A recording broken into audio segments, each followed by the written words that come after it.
대통령 수사원 정책관 잠깐 말씀드리겠습니다. 지금 현재는 이제 홍수 그 예보 상황이 되면 비상근무를 서고 각 홍수 통제소별로 14명이 동시에 이제 비상근무를 서게 됩니다. 그래서 말씀하셨던 것처럼 한두 사람이 어떤 뭐 부주의 이런 것보다는 공동으로 이제 그 비상근무를 서기 때문에 그런 그 우려는 이제 하지 않으셔도 된다고 생각합니다. 근데 홍수 문제는 워낙 지정이 돼 있으니까 이제 저번에 그 사고도 있었고 하니까 대비가 좀 나름 된 것 같은데 이제 중복 체크하고 뭐 지휘 라인도 있고 뭐 잘 갖춰진 것 같은데 이제 그거를 벗어난 일반적인 안전 관리 담당자들 얘기죠. 일반적인. 그 참 예를 들면 어딘가가 예측 못한 여기는 홍수 통제소는 예측이 되니까 그건 정신 차리게 시스템을 갖출 수 있을 텐데 갑자기 어느 지역이 예측 못한 범람이 발생했다. 그게 다 오송 지하차도가 그 얘기겠죠. 그건 범람할 줄 몰랐죠. 근데 범람을 했잖아요, 그죠? 비정상 사태가 갑자기 발생한 거죠, 비상 사태가.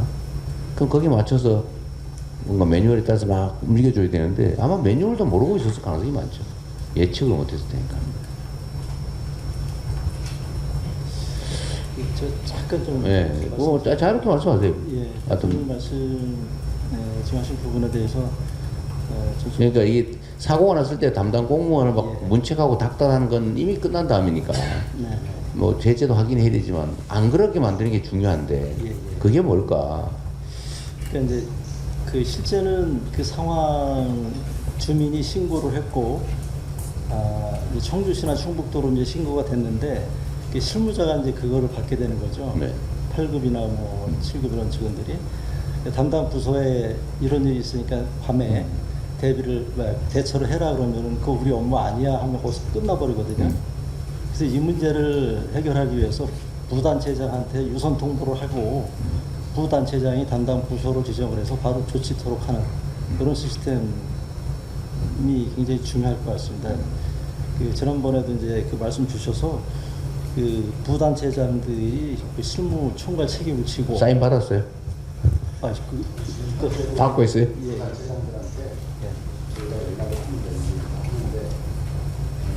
아까 말씀하신 것처럼 조부모들 다 보는 그런 과거 시스템에서 작년부터는 AI에다가 홍수량, 강우량을 같이 주고 하천 아니 제가 말씀드린 그런 게 아니고 자동으로 뜹니다. 그러니까 그 루틴한 경우를 말하는 게 아니에요 지금. 네. 예를 들면 루틴하지 않은 비정상적인 상태 갑자기 예를 들면 보가 터졌다든지 아니 제방이 무너졌다든지 이건 예측이 안 되는 거잖아요. 그럴 경우에 응급 대응이 그 오송 지하차도가 사실 그런 케이스거든. 넘쳤어 이미.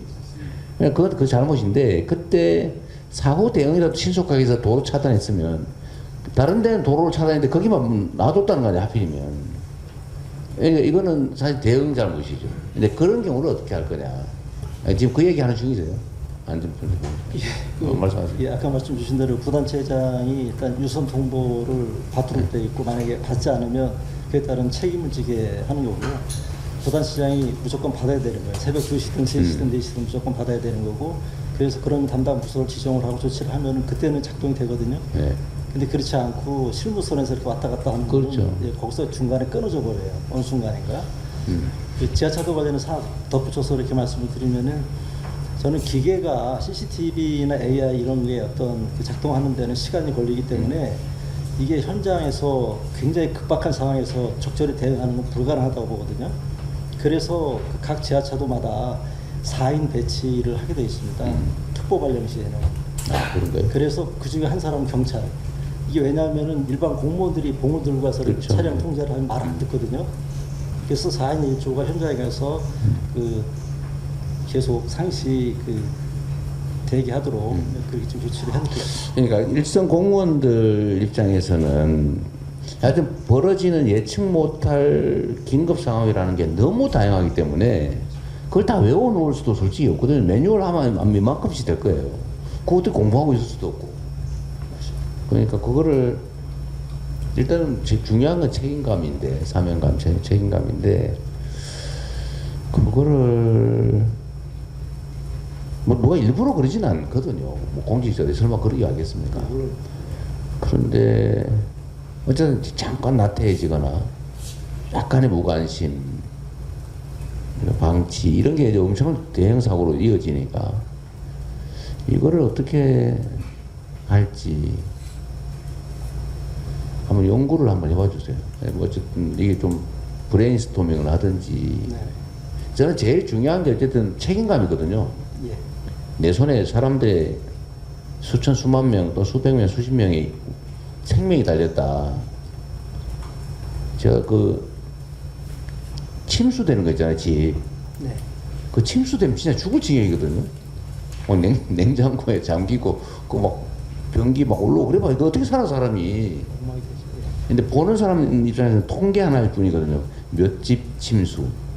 근데 당하는 사람은 정말 죽을 맛이고 심지어는 죽잖아요, 사람이. 예.